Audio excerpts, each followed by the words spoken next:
Masterlock laat ons toe om met bietjie hoër temperature weg te kom. Ons sien beslis minder stres op die bome na bespuitings en ons sien nie daai groen vlekke wat agterbly op vrugte na opkleur nie.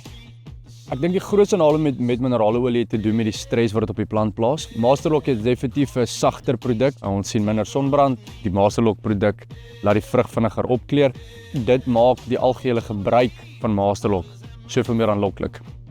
Laat jou laterige bespuitings in Desember en Januarie tot Februarie self nie jou kleur terugsit op die selfs op die suurlemoene wat ons al in Februarie begin oes. Dit lyk vir ons asof daar verbetering in die kleur is alreeds.